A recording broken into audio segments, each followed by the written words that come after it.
Hi friends. இன்னைக்கு கிராமத்து ஸ்டைல்ல கருணக்கிழங்கு புளிக்குழம்பு எப்படி கிழங்கு கரைஞ்சிராம பக்குவமா நல்லா டேஸ்டா செய்யறதுன்னு பார்க்கலாமா? வாங்க வீடியோக்குள்ள போகலாம். இன்னைக்கு பார்த்தீங்கன்னா 1/2 கிலோ கருணக்கிழங்கு எடுத்து வாஷ் பண்ணி இந்த குக்கரில் போட்டிருக்கேன். இதை வந்து ஒரு 3 விசில் வச்சு எடுத்துப்போம்.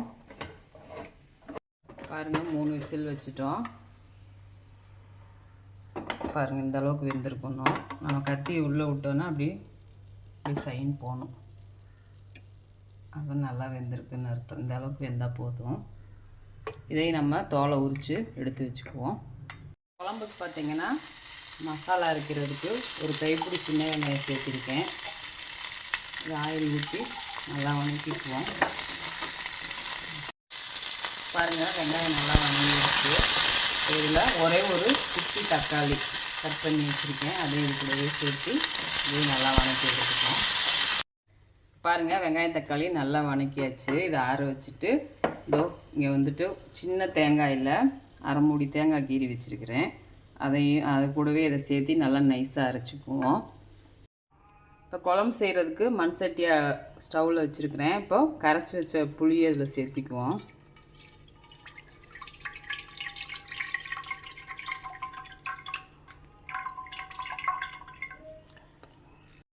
இப்போ குழம்பு பொடி சேர்த்திக்கிறேன்.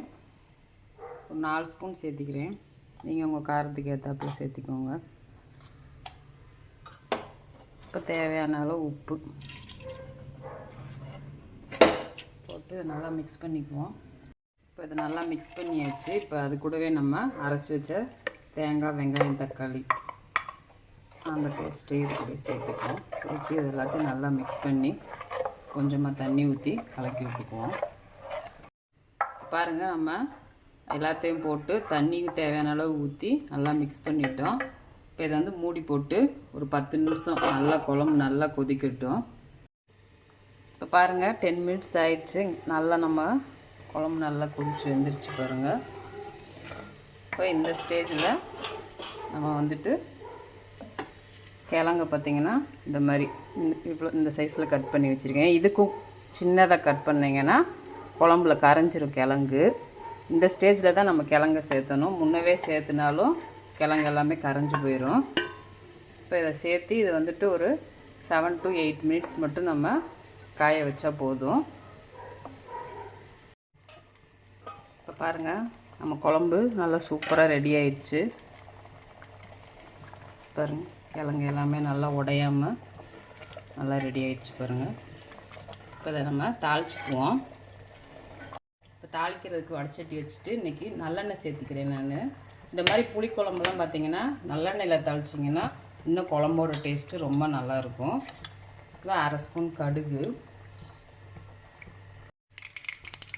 இப்போ பாருங்கள், கடுகு வெடிச்சிருச்சு. இதில் ஒரு 2 பிஞ்சு வெந்தயப்பொடி.